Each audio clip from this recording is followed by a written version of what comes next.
ഞാൻ നിങ്ങൾക്കൊരു short film പരിചയപ്പെടുത്തുകയാണ്.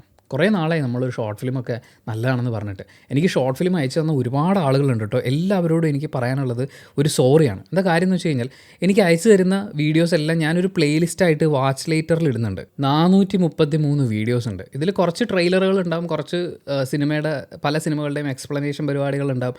അതൊക്കെ മാറ്റി നിർത്തി കഴിഞ്ഞാൽ ഷോർട്ട് ഫിലിംസാണ്. ചിലത് കാണും. ഒരു പ്രാവശ്യം ഞാനൊരു 6 ഷോർട്ട് ഫിലിംസ് കണ്ടു തീർത്തിട്ട് അതിൻ്റെ സ്ക്രിപ്റ്റൊക്കെ എഴുതി വെച്ച് ആ പേപ്പർ എൻ്റെ നിന്ന് മിസ്സായിപ്പോയി. അങ്ങനെ കുറേ കാര്യങ്ങൾ ഇതിൻ്റെ ഇടയ്ക്ക് സംഭവിച്ചു പോകുന്നത് കൊണ്ടാണ്. പക്ഷേ ഇനി എന്തായാലും ഷോർട്ട് ഫിലിംസിനെ കുറിച്ച് നമ്മൾ വിശദമായി സംസാരിക്കുന്ന വീഡിയോസ് കണ്ടിന്യൂസ് വരും. അത് പല സിനിമകളും അടുത്ത് കാണുന്നത് വെച്ച് നോക്കുമ്പോൾ ഷോർട്ട് ഫിലിംസ് ഒക്കെ ഗംഭീരമാണ്.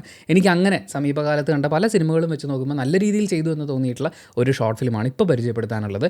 ഷെറിൽ എന്നാണ് ആ ഷോർട്ട് ഫിലിമിൻ്റെ പേര്. ഷെറിൽ എന്ന് പറയുന്ന ഒരു പെൺകുട്ടി, ആ പെൺകുട്ടി ഒരു ബ്രേക്കപ്പ് ഒക്കെ കഴിഞ്ഞ് അതിൻ്റെ ഒരു ചെറിയ പ്രതികാരമൊക്കെ ചെയ്ത് അവളുടെ വീട്ടിലേക്ക് ചെന്ന് കഴിയുമ്പോൾ അവിടെ സംഭവിക്കുന്ന കുറച്ച് കാര്യങ്ങൾ, ഇതൊക്കെയാണ് ആ ഷോർട്ട് ഫിലിമിലുള്ളത്.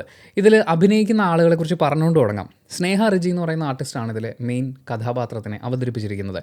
പുള്ളിക്കാരിയെക്കുറിച്ച് ഈ വീഡിയോയിൽ എന്തായാലും പുകഴ്ത്താനേ ഉള്ളൂ. പക്ഷേ ആ പേര് കേൾക്കുമ്പോൾ മനസ്സിലാവാത്ത ആളുകൾക്ക് ആറാട്ടണ്ണൻ്റെ ഇൻ്റർവ്യൂ എടുത്ത ആളെന്ന് പറഞ്ഞു കഴിഞ്ഞാൽ പെട്ടെന്ന് മനസ്സിലാവാൻ സാധ്യതയുണ്ട്. ആറാട്ടണ്ണൻ പ്രപ്പോസ് ചെയ്ത ഗേൾ എന്നറിയപ്പെടാൻ താല്പര്യമില്ല എന്ന് ആ ഇൻ്റർവ്യൂവിൽ മുഴുവൻ ഇരുന്ന് പറയുന്നുണ്ട്. പക്ഷേ അടുത്തൊരു മേജർ വർക്ക് അവരുടെ ഭാഗത്തു നിന്നുണ്ടായി അതിൻ്റെ പേരിൽ പേരെടുക്കുന്നത് വരെ അധികം ആരാലും ശ്രദ്ധിക്കപ്പെടാതെ പോകുമായിരുന്ന ഒരു പോസ്റ്റും വെച്ച് ഒരു ഇൻ്റർവ്യൂവും ചെയ്ത് ആ അഡ്രസ്സ് ഉണ്ടാക്കിയെടുത്തതുപോലെ എനിക്ക് തോന്നി. സമീപകാലത്ത് ഇൻ്റർവ്യൂ എന്നുള്ള പേരിൽ കണ്ടിട്ടുള്ള കോൺവെർസേഷനിലെ ഏറ്റവും വേർസ്റ്റ് എക്സ്പീരിയൻസ് ആയിട്ടാണ് എനിക്ക് അതിനെക്കുറിച്ച് വിലയിരുത്താനുള്ളത്. ഞാൻ അതിനെക്കുറിച്ച് സംസാരിക്കണമെന്ന് വിചാരിച്ചതാണ്. ആ ആങ്കറിൻ്റെ ഭാഗത്ത് എന്തോ ശരിയുണ്ട് എന്നുള്ള മുൻധാരണയോട് കൂടിയാണ് ആ ഇൻ്റർവ്യൂ കണ്ടു തുടങ്ങിയത്. പക്ഷേ എനിക്ക് വളരെ മോശം അഭിപ്രായമാണ് ആ എൻറ്റയർ കോൺവെർസേഷനെ കുറിച്ചുള്ളത്. അതല്ല ഈ വീഡിയോയുടെ ഉദ്ദേശം എന്നുള്ളതുകൊണ്ട് അതിലേക്ക് പോകുന്നില്ല. പക്ഷേ ഇതൊന്ന് സൂചിപ്പിക്കണം എന്ന് തോന്നി. ഈ വീഡിയോയിൽ എന്തായാലും നമുക്ക് ആ ആർട്ടിസ്റ്റിനെ നല്ലത് പറയാനേ ഉള്ളൂ. നന്നായിട്ട് ചെയ്തിട്ടുണ്ട്. ഈ പെട്ടുപോകുന്ന ആളുടെ നിസ്സഹായ അവസ്ഥ, രക്ഷപ്പെടാനുള്ള ഒരു സംഭവം, ഒരു സമയം കഴിഞ്ഞാൽ പുള്ളിക്കാരുടെ കണ്ണിന് മാത്രമാണ് പെർഫോം ചെയ്യാനുള്ളത്. അതവർ നന്നായിട്ട് ചെയ്തിട്ടുണ്ട്. രണ്ടാമത്തെ ആൾ ദിലീപ് മോഹൻ എന്ന് പറയുന്ന ആർട്ടിസ്റ്റാണ്. പുള്ളി ഭാഗമായിട്ടുള്ള ഷോർട്ട് ഫിലിംസിനെ കുറിച്ച് ഞാൻ നല്ലത് മാത്രമേ പറഞ്ഞിട്ടുള്ളൂ ഈ ചാനലിൽ. അശോകവനിന്നോ അങ്ങനെ പറഞ്ഞിട്ടൊരു ഷോർട്ട് ഫിലിമിൽ പുള്ളി അഭിനയിച്ചിട്ടുണ്ട്. എനിക്ക് ഗംഭീരമായിട്ട് ഇഷ്ടപ്പെട്ട ഒരു ഷോർട്ട് ഫിലിമാണ്. അതിലെ ഒരു വലിയ വിഭാഗം ആളുകൾ ചേർന്നുകൊണ്ട് ഒരു സിനിമയിൽ പിന്നീട് അഭിനയിക്കുകയും ചെയ്തിട്ടുണ്ടായിരുന്നു. ആ സിനിമയെക്കുറിച്ചും എനിക്ക് നല്ലത് മാത്രമേ പറയാനുണ്ടായിരുന്നുള്ളൂ. പുള്ളി ഒരു അടിപൊളി ആർട്ടിസ്റ്റാണ്. നല്ല വേഷങ്ങൾ കിട്ടുകയാണെങ്കിൽ, സ്വന്തം അഭിനയത്തിൽ കുറേയും കൂടി വർക്ക് ചെയ്യുകയാണെന്നുണ്ടെങ്കിൽ അയാൾ തകർക്കും. ഈ ഷോർട്ട് ഫിലിമിലും പുള്ളി അടിപൊളിയായിട്ട് ചെയ്തിട്ടുണ്ട്. പിന്നെ ഇതിൽ ഇവരുടെ കൂട്ടുകാരായിട്ട് വരുന്ന ആൾക്കാരുണ്ട്. സ്വിഗ്ഗിയുടെ ആൾ വരുന്നുണ്ട്. അവരെല്ലാവരും നല്ലതായിരുന്നു. പ്രത്യേകിച്ച് ആ കൂട്ടുകാരായിട്ട് വരുന്ന പെൺകുട്ടി ആർട്ടിസ്റ്റ് അടിപൊളിയായിട്ട് ചെയ്തിട്ടുണ്ട്. ഇനി പറയാനുള്ളത് സ്റ്റോറിയെക്കുറിച്ചാണ്. സ്റ്റോറി മുഴുവൻ പറഞ്ഞു കഴിഞ്ഞാൽ സ്പോയിലറായിപ്പോവും. അതുകൊണ്ട് മുഴുവൻ പറയുന്നില്ല. പക്ഷേ ആ കഥ പറച്ചിൽ രീതി എനിക്ക് ഇഷ്ടപ്പെട്ടു. വളരെ പ്രഡിക്റ്റബിളാണ്. തുടക്കം മുതൽ ഒരു പ്രധാന സംഭവം വരെ ഇത് വളരെ പ്രഡിക്റ്റബിളാണ്. അടുത്തേക്ക് പോട്ടെ എന്നൊരു തോന്നൽ നമ്മളിൽ ഉണ്ടാകുമെങ്കിലും നമുക്ക് ഈ സിനിമ കാണുമ്പോൾ പലരും പറയുന്നത് പോലെയുള്ളൊരു ലാഗ് അങ്ങനെയൊന്നും അനുഭവപ്പെട്ടിട്ടില്ല. പിന്നെ ഇതൊരു ഷോർട്ട് ഫിലിമാണ്. വളരെ കുറച്ച് സമയമേ ഉള്ളൂ എന്ന മുൻധാരണയോടുകൂടി തന്നെയാണ് നമ്മൾ കാണുന്നത്. അതുകൊണ്ട് അങ്ങനെ ഒരു വലിച്ചിൽ ഫീലല്ല.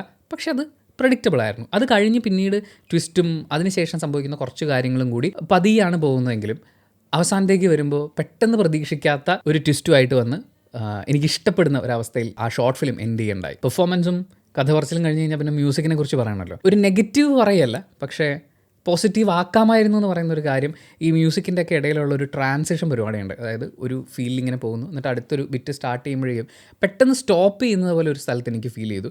അങ്ങനെ സ്റ്റോപ്പ് ചെയ്യാതെ അതിനൊരു ട്രാൻസിഷൻ, ഒരു എഫക്റ്റ് ഉണ്ടായിരുന്നെങ്കിൽ, ഒരു ഒഴുക്കുണ്ടായിരുന്നെങ്കിൽ നന്നായിരുന്നു എന്ന് തോന്നി. പക്ഷേ ഒരു ഷോർട്ട് ഫിലിം എന്നുള്ള രീതിയിൽ നമ്മൾ നോക്കുമ്പോൾ അവർക്ക് മുന്നിലുണ്ടായിരുന്ന ബഡ്ജറ്റിനെ വെച്ചുകൊണ്ട് നോക്കുമ്പോൾ അവർ വർക്ക് ചെയ്തിരിക്കുന്നത് നന്നായിട്ടാണ്. മ്യൂസിക്കിൻ്റെ കാര്യത്തിലും അതുപോലെ തന്നെ വിഷ്വലിൻ്റെ കാര്യത്തിലും എന്താണോ ഈ ഷോർട്ട് ഫിലിമിന് ആവശ്യമായിട്ടുള്ളത് അത് നല്ല രീതിയിൽ ഡെലിവർ ചെയ്യാൻ അതിൻ്റെ വിഷ്വൽ ഡിപ്പാർട്ട്മെൻറ്റിന് പറ്റിയിട്ടുണ്ട്. പിന്നെ ട്വിസ്റ്റ് അതെനിക്ക് സൂപ്പറായിട്ട് തോന്നി. സൂപ്പർ എന്ന് പറഞ്ഞു കഴിഞ്ഞാൽ അതിനകത്തൊരു തോട്ടുണ്ട്, ഒരു നല്ല ചിന്തയുണ്ട്. നമ്മുടെ മുന്നിൽ ഇൻവിസിബിളായി പോകുന്ന എത്രയോ ആളുകളുണ്ട്. നമുക്ക് ആവശ്യം വരുമ്പോൾ മാത്രമാണ് അവർ നമ്മുടെ മുമ്പിൽ വിസിബിൾ ആവുന്നത്, നമ്മളവരെ ശ്രദ്ധിക്കുന്നത്, അവരിലേക്ക് എത്തുന്നത്, അവർ നമ്മളിലേക്ക് എത്തുന്നത്. ആ ഒരു ചിന്ത എനിക്ക് ഗംഭീരമായിട്ട് തോന്നി. ഈ ഷോർട്ട് ഫിലിം ചെയ്തവരത് ചിന്തിച്ചിട്ടുണ്ടോ എന്ന് എനിക്കറിയില്ല. പക്ഷേ ഞാനത് ചിന്തിച്ചു. അങ്ങനൊരു ചിന്ത എന്നിൽ ഉണ്ടാക്കാൻ ആ ഷോർട്ട് ഫിലിമിന് പറ്റിയിട്ടുണ്ട്. അതൊരു നല്ല കാര്യമായിട്ട് ഞാൻ കാണുന്നു. നിങ്ങൾക്ക് സമയമുണ്ടെങ്കിൽ എന്തായാലും സമയമുണ്ടാവും. ഷോർട്ട് ഫിലിം എന്ന് പറഞ്ഞാൽ 2.5 മണിക്കൂർ തിയേറ്ററിൽ പോയിരുന്ന് കാണുക, അല്ലെങ്കിൽ OTT പ്ലാറ്റ്ഫോമിൽ സ്കിപ്പ് ചെയ്ത് കാണുക പോലത്തെ അവസ്ഥയൊന്നുമില്ല. ഒരു കൊച്ചു ഷോർട്ട് ഫിലിമാണ്. ലിങ്ക് ഞാൻ ഡിസ്ക്രിപ്ഷനിൽ കൊടുക്കാം, നിങ്ങളൊന്ന് ചെക്ക് ചെയ്ത് നോക്കുക.